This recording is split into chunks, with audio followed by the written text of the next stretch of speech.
A mensagem isolada de hoje se baseia em Efésios capítulo 6, versículo 4.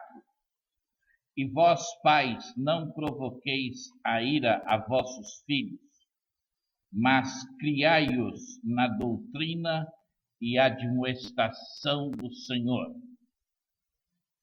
Vós, pais, não provoqueis a ira a vossos filhos, mas criai-os na doutrina e admoestação do Senhor. Ela é dirigida, diz o texto, aos pais, mas eu vou dirigi-la aos jovens, por duas razões.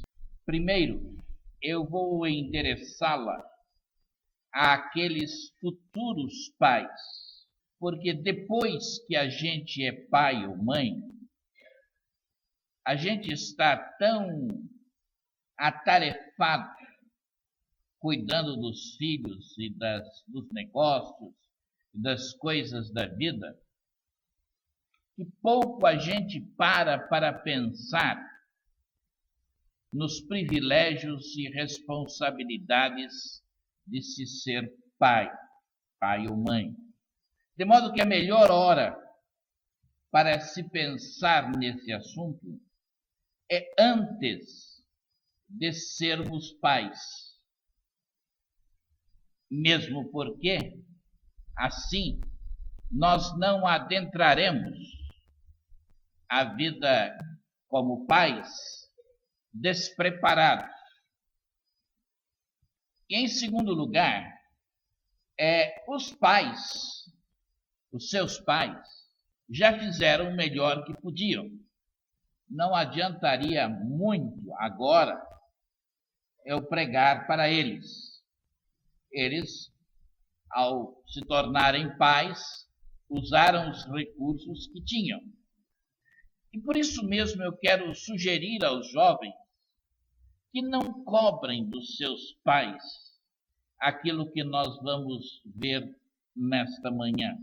A geração dos seus pais e dos seus avós é uma geração heróica, que enfrentou muitas dificuldades sociais e econômicas.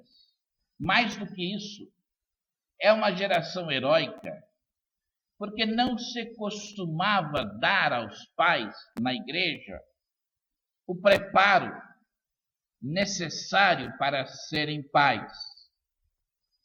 De modo que é uma geração que teve que aprender, o mais das vezes, com os seus próprios erros e acertos. Os subsídios que eles receberam para instruí-los foram muito poucos. Vocês, jovens, são uma geração bem diferente daquela dos seus pais.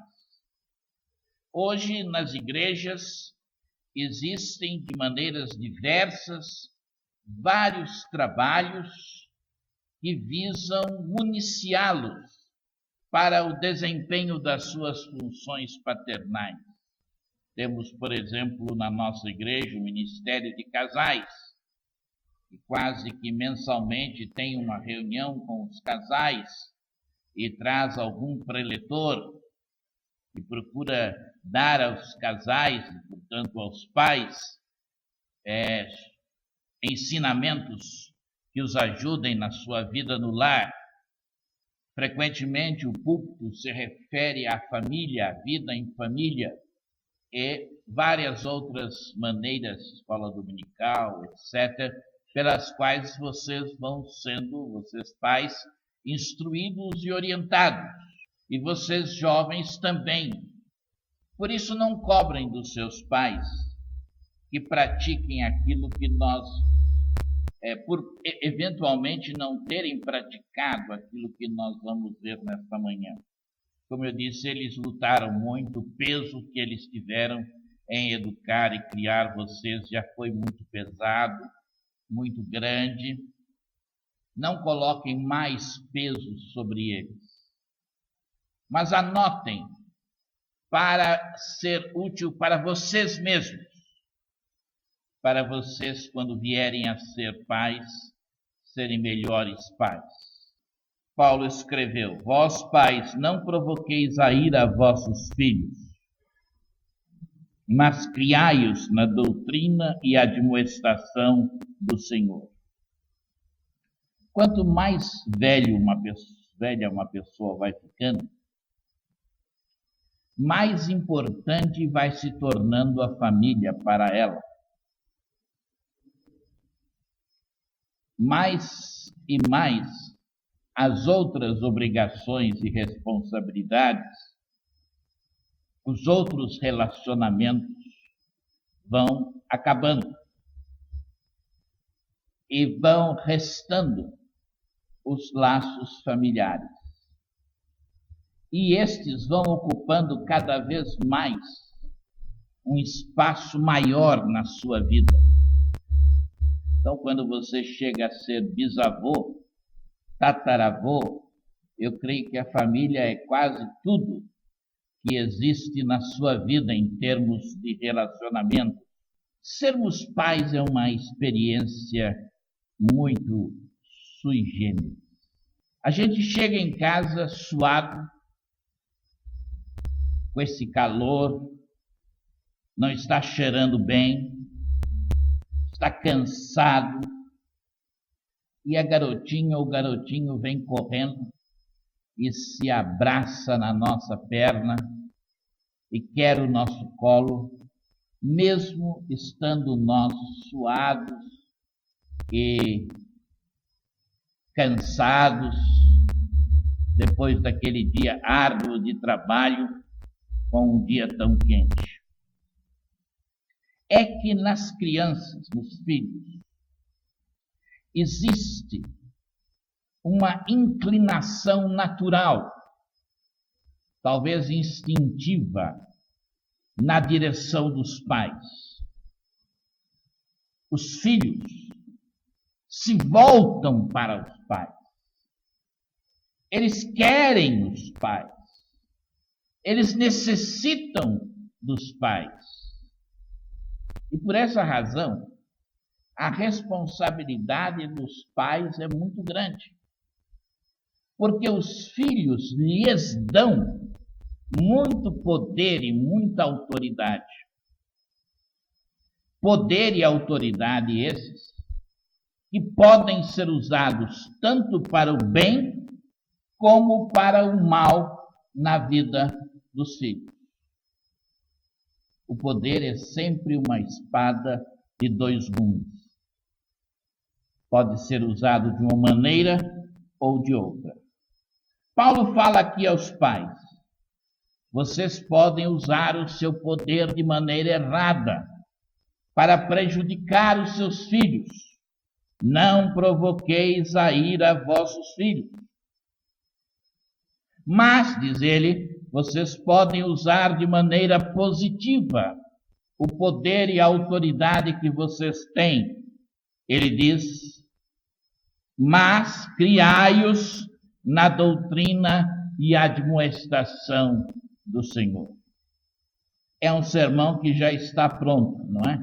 No que diz respeito às suas divisões. Duas divisões. Negativamente, como é que os pais não devemos agir? Não provoqueis a ira aos vossos filhos. Positivamente, como é que devemos agir? Criai-os na doutrina e admoestação do Senhor. Diz o apóstolo que nós, pais, devemos agir de tal maneira que não criemos mágoas, ressentimentos, ira. Ele diz aqui: não provoqueis a ira no coração dos nossos filhos. Então, há possibilidade de que nós, os pais, prejudiquemos os nossos filhos. E vocês, jovens, serão como pais aquilo que vocês estão sendo agora. Não é porque um dia vão se casar que vão mudar de personalidade. É agora que vocês têm que se preparar para o dia quando forem pais, e não quando já forem pais. aí já é um tanto tarde demais. Precisam começar a se preparar agora, na adolescência, na juventude, sabendo que terão nas suas mãos um poder muito grande para destruir ou para edificar os seus filhos. Vejamos algumas maneiras como nós podemos provocar os nossos filhos à ira e, portanto, destruí-los. Uma maneira é sendo críticos demais dos nossos filhos. A paz, e isto os irmãos sabem, existe em muito mais abundância do que a gente até poderia pensar, e é triste, mas é uma realidade. Há pais que vivem dizendo aos filhos que fizeram coisas erradas ou que eles, os filhos, são burros, são estúpidos, são inúteis, são incapazes, não fazem nada direito, fazem tudo errado e assim por diante. Isto é um refrão na vida de muitos lares. E isto faz com que os filhos percam o ânimo. Em Colossenses capítulo 3, versículo 21, numa passagem paralela, Paulo fala: vós, pais, não irriteis, não provoqueis a ira a vossos filhos, para que não percam o ânimo. Eu não entendo de cavalos. Mal andei de cavalo uma ou outra vez na vida, e coitado do cavalo, eu não sabia dirigi-lo de jeito nenhum. Nunca vivi no campo, nunca tive essa experiência. Entenderia de cavalo se houvesse cavalos aqui nas nossas ruas, no asfalto. Mas dizem os que entendem de cavalo que quando você pega um cavalo selvagem e vai domesticá-lo, você pode fazê-lo bem ou mal. Domesticá-lo de um modo certo ou de um modo errado. Dizem eles que há pessoas que, quando vão domesticar o cavalo, quebram o espírito do cavalo.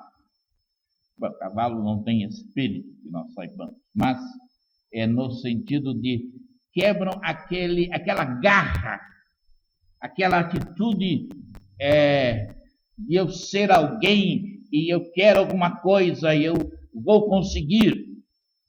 Se é que o cavalo tem isso. É isso que eles querem dizer por espírito. Dizem que se deve quebrar a vontade do cavalo sem lhe quebrar o espírito. De modo que se a gente só quebrar a vontade, ele fica um cavalo domesticado, mas um cavalo. Mas se a gente quebrar o espírito, ele fica um cavalo bobão. A mesma coisa sucede quando criamos os nossos filhos. Se nós os provocarmos à ira, se nós estivermos sempre criticando os nossos filhos, nós vamos acabar quebrando o espírito deles, levando-os a perder o ânimo. Por exemplo, se numa hora de ira os pais, ou o pai ou a mãe, dizem para o filho: você é burro, não está vendo que está fazendo errado? O filho vai acreditar que ele é burro mesmo. Mais ainda, o seu pai e a sua mãe não podem estar mentindo. Então ele vai fazer de tudo para ser burro, para justificar o que o pai e a mãe lhe disseram. Porque ele não pode admitir que o pai e a mãe tenham dito uma coisa errada. E para que ele tenha certeza que o pai e a mãe estão certos, ele não admite que não estejam certos. É preferível que ele seja burro mesmo e eles estejam certos, do que ele seja quem ele é. Então os filhos vão ser e fazem força para ser aquilo que nós lhes dizemos nas horas em que estamos exasperados. Ser crítico também é não louvar, não encorajar os filhos. Alguns pais dizem, bem, eu não fico encorajando, louvando, elogiando toda hora, porque eu quero que quando eu elogiar seja para valer mesmo. Só que nunca chega a hora desse elogio para valer mesmo. E os filhos nunca ouvem um elogio de seus pais. Ou alguns elogiam, mas dizem, muito bem, você fez isto, mas continue fazendo, faça melhor da outra vez. Logo destroem todo o elogio. Não provoquem os seus filhos. Não deixem os seus filhos exasperados com as suas críticas. Em segundo lugar, nós os provocamos ainda à ira, tendo severidade demais, querendo controlar demais os nossos filhos. Eu não sei porque que minha mãe não está aqui hoje, minha irmã, mas minha mãe era e é, muito aflita com as coisas da vida. E quando eu ia ao mar com ela, quando eu era criança, ela amarrava um barbante no pé dela e no meu pé, para que a onda não me levasse. Como se a onda, se quisesse me levar, não tivesse forças para arrebentar aquele barbante.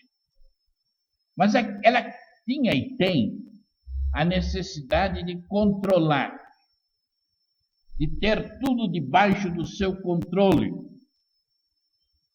Por falar nisso, vocês podem fazer uma experiência, que eu já fiz várias vezes, quando morava em casas onde havia tais animais, isto é, galinhas. Você pega uma galinha, segura direitinho, calminho, coloca o biquinho dela no chão, aí pega um giz e começa a traçar na frente do bico uma linha no chão. Ela pensa que é um barbante. Ela pensa que ela está amarrada. E ela não se mexe dali. Fica ali. Pode abrir a porta do galinheiro, pode deixar tudo do jeito que quiser, ela não sai dali. Aquilo controla. E isso funciona para elefante também. Não tenho tempo para descrever aqui a experiência com elefantes. Mas é verdade. Você pode prender um elefante com um risco no chão. Há mães e pais que querem trazer os filhos sempre assim, debaixo de uma linha, de uma cadeia que os controle. Tem uma necessidade interna neles de estar controlando. Essa questão de controlar é uma questão difícil. Já viram um sabão molhado? Sabonete? Se você aperta muito, controla muito, ele pula. Se você controla pouco, ele escorrega e cai. É difícil saber com quanta pressão segurar o sabonete, para que ele não caia e não pule também. Aquela pressão média é difícil da gente encontrar. E os pais exercemos, quer queiramos, quer não, controle sobre os nossos filhos.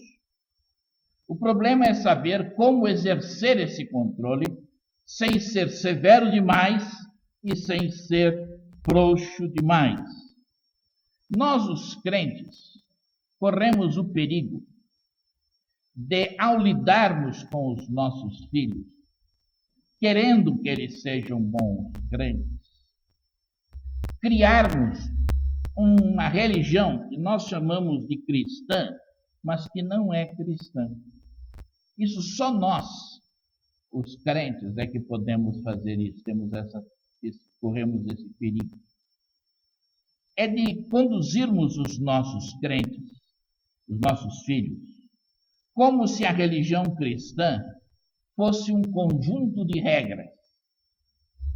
Faça isso, não faça aquilo.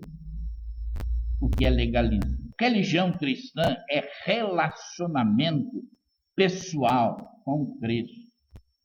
O que nós precisamos levar os nossos filhos a terem um relacionamento pessoal com Cristo, não com uma porção de regras e leis que nós damos para eles.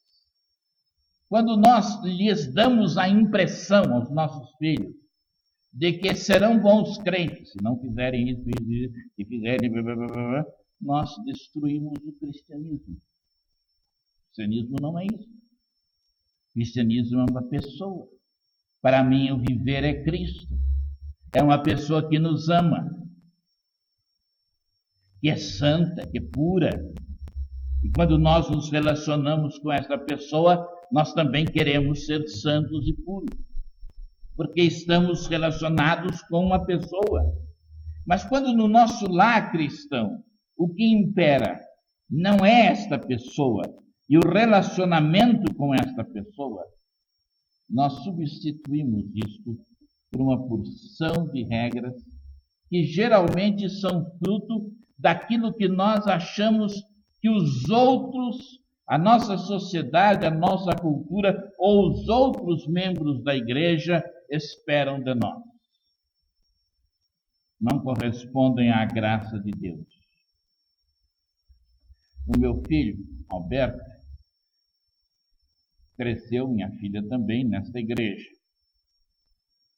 E quando tínhamos o salãozinho lá atrás, ele tinha o costume de andar em cima das telhas. E o salãozinho tinha, depois da porta da saída, uma pequena areazinha coberta, 2x2 ali, onde eu ficava cumprimentando as pessoas. Um dia eu estava cumprimentando e a telha quebrou e ele caiu ali no meio das pessoas. Felizmente, graças a Deus, nunca, nem diácono, nem membro da igreja, chamou a atenção do meu filho. Nunca, graças a Deus por isso, ninguém disse para ele: como é que você, filho do pastor, está fazendo isso? Ele ia interpretar o cristianismo como regra. Não faça isso, faça aquilo. Se eu sou filho do pastor, eu não posso andar sobre as telhas. Talvez ele não devesse andar sobre as telhas por ser perigoso, mas não porque é filho do pastor. Aliás, no Colégio Batista, ele só andava sobre as telhas. Os outros no corredor e ele em cima das telhas. Também nunca o chamaram para dizer como é que o filho do pastor Arthur, Dona Cleusa, anda sobre as telhas. Chamaram para dizer: olha, é perigoso, ele vai escorregar, vai cair, vai se quebrar todo. É perigoso. Mas não invocando o fato de ele ser filho do pastor. Era perigoso, não devia fazer. Nós devíamos saber o que ele estava fazendo. Mas não porque era filho do pastor.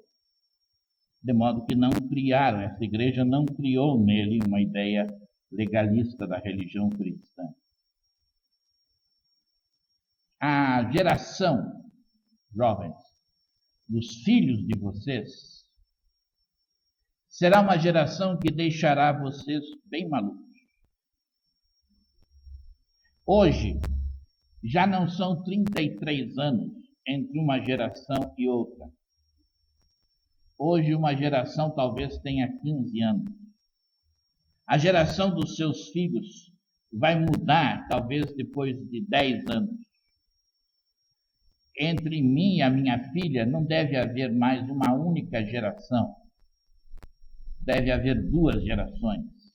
Com os meus netos, já deve estar havendo umas 4 gerações de distância. Hoje, o conhecimento no mundo multiplica a cada 22 meses. 22 meses. Menos de 2 anos. De modo que praticamente temos uma nova geração a cada 22 meses, menos de 2 anos.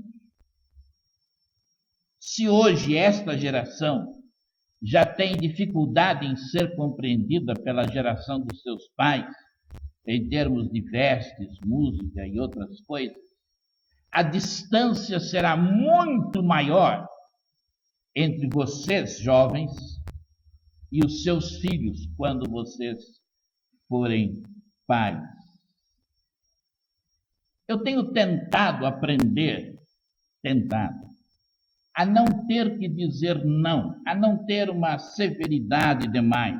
Às vezes é preciso dizer não, mas às vezes seria preciso dizer não para mim, não para eles. Por exemplo, as criancinhas estão lá em casa, são nenês, 1, 2 anos. Eu deixo as tomadas ali de eletricidade. Aí eu fico toda hora dizendo para elas, não coloquem o dedo ali porque dá choque. É para mim que eu devia dizer não, eu devia tirar as tomadas de lá e colocá-las a 1,5 metro de altura. Ou as nossas portas têm fechaduras dessas assim, longas, retas. Certa vez a Cleusa, durante certo tempo, ela cuidou de 2 creches aqui em São Paulo, centenas de crianças, e um dia ela foi chamada porque uma criança, uma menininha, tinha furado o olho numa dessas maçanetas. Tinham alugado a casa, não se sabia, nunca os tinham instruído que não deviam ter maçanetas assim, elas deviam ser redondas. Então, quando eu vim para a igreja aqui, eu tentei colocar maçanetas redondas, para não ter que dizer para as crianças, não creio, não corram, porque vão furar o olho na maçaneta. É para mim que eu tenho que dizer não. Não coloque maçanetas que possam furar o olho. Só temos que dizer não realmente quando for um caso muito necessário. O mais das vezes é a nós que não nos precavemos. Eu deixo um vaso de 6 mil reais ali no chão, eu vou estar toda hora tendo que dizer não para a criança. Não quebre o vaso. Melhor é não ter o vaso lá. Aí eu não tenho que ficar dizendo não.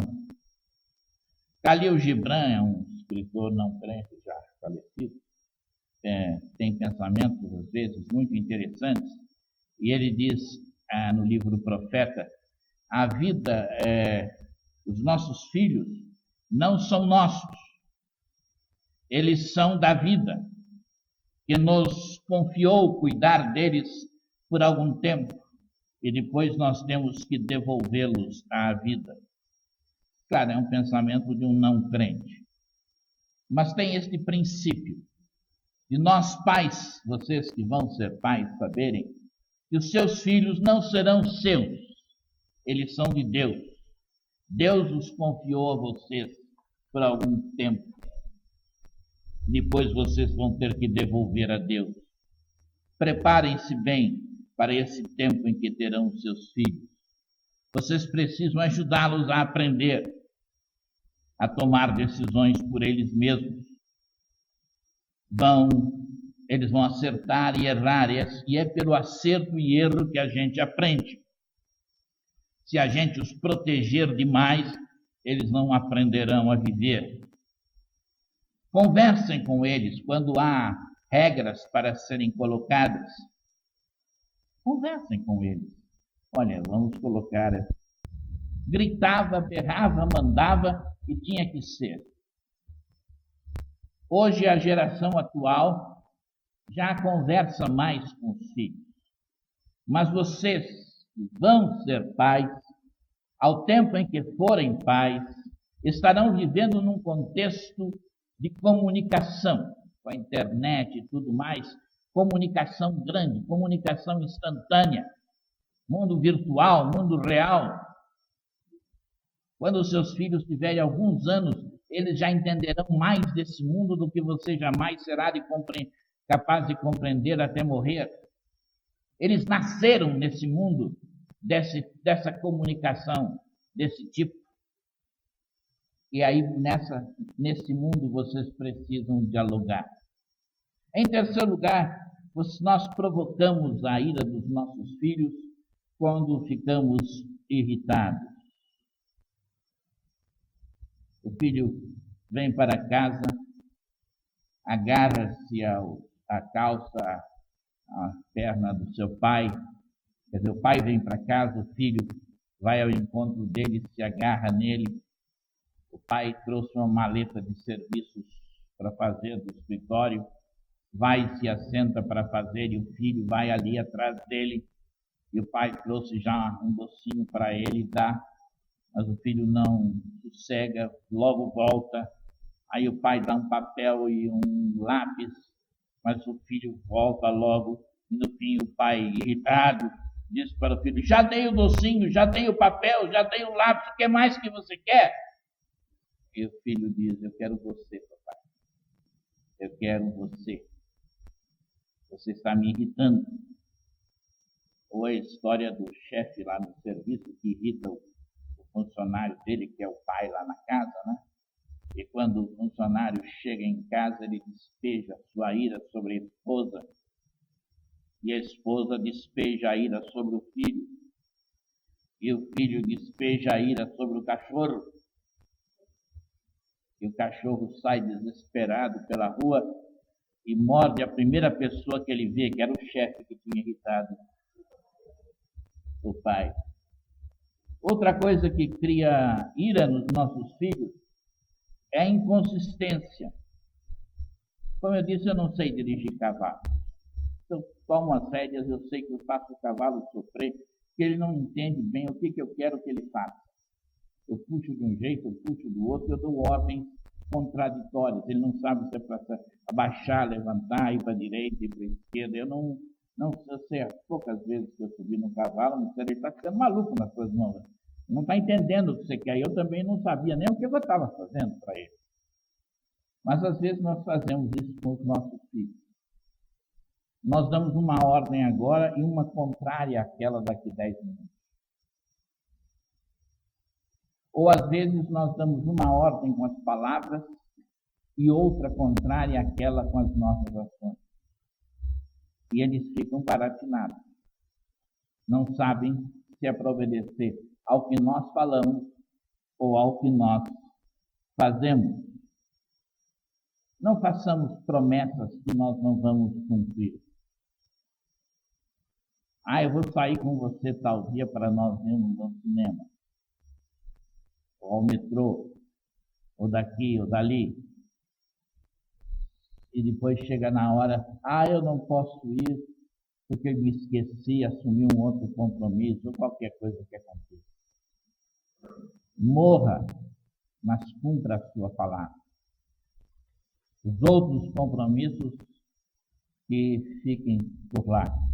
Se você já deu a sua palavra a um filho, nada pode levá-lo a quebrar. Outra coisa que provoca a ira aos nossos filhos é haver favoritismo em casa. Os filhos são diferentes. Cada um é um. Eu devo tratar cada um de uma maneira diferente. É errado eu tratar a todos igualmente, porque eles não são iguais. Eu tenho que respeitar o jeitão de cada um. Mas isso não quer dizer mostrar mais amor por um do que pelo outro. Isaac gostava mais de Esaú do que de Jacó. Jacó, preterido, deixado para trás, gosta mais de José do que dos irmãos de José. Parece que certas famílias têm essa herança, né?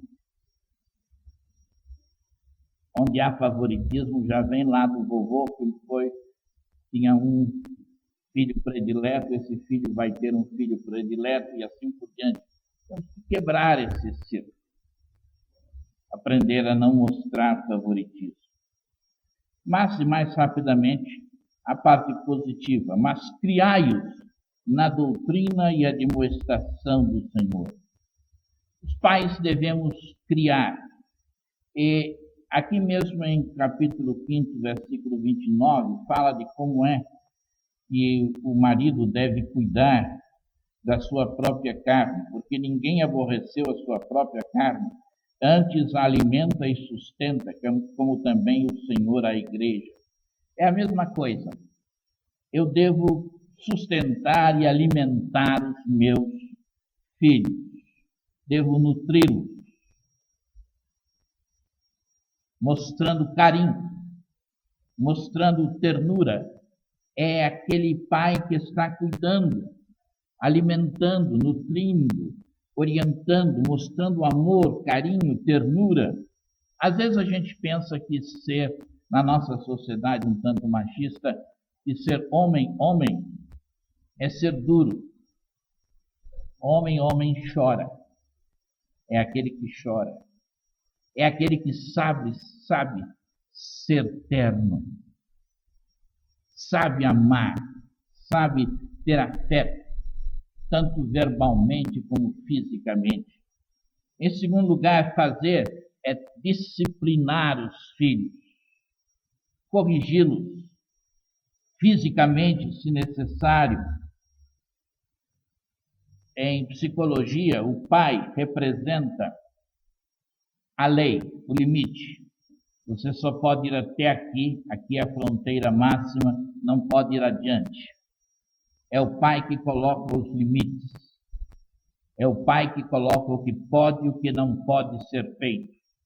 A mãe é simbolizada em psicologia pela terra, o amor, com os braços abertos.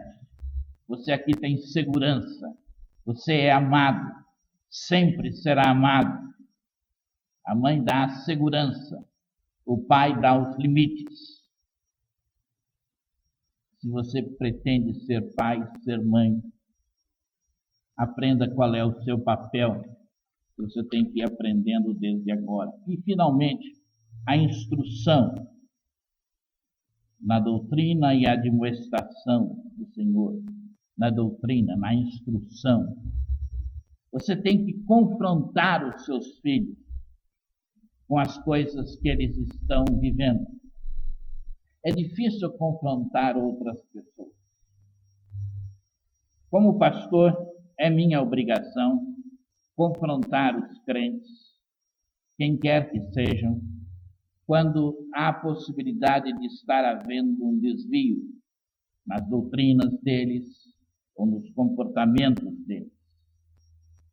E é muito difícil para mim. E geralmente, quando eu tenho que fazer isso e consigo fazer, os resultados são sempre negativos para o meu lado. Os outros não compreendem o que eu fiz e a razão por que eu fiz e a minha intenção de ajudar a pessoa. Mas os pais têm que fazer isso com os seus filhos. Eles têm que ter hombridade, virilidade para confrontar os seus filhos. Quando vem que estão precisando que assim se faça. Eles devem instruí-los verbalmente, eles devem instruí-los pelo seu exemplo. Para instruí-los para gostar da igreja, é preciso que eles vejam que os pais gostam da igreja. Será que quando chega domingo, 9 horas, os pais nos levantamos? Eu estou alegre, hoje é hora de estar na igreja. Aí eles vão gostar também. Bem, não se pode criar os filhos por procuração. O tempo corre. Só vocês que vão ser pais poderão cuidar dos seus filhos. Só vocês estão sendo instruídos.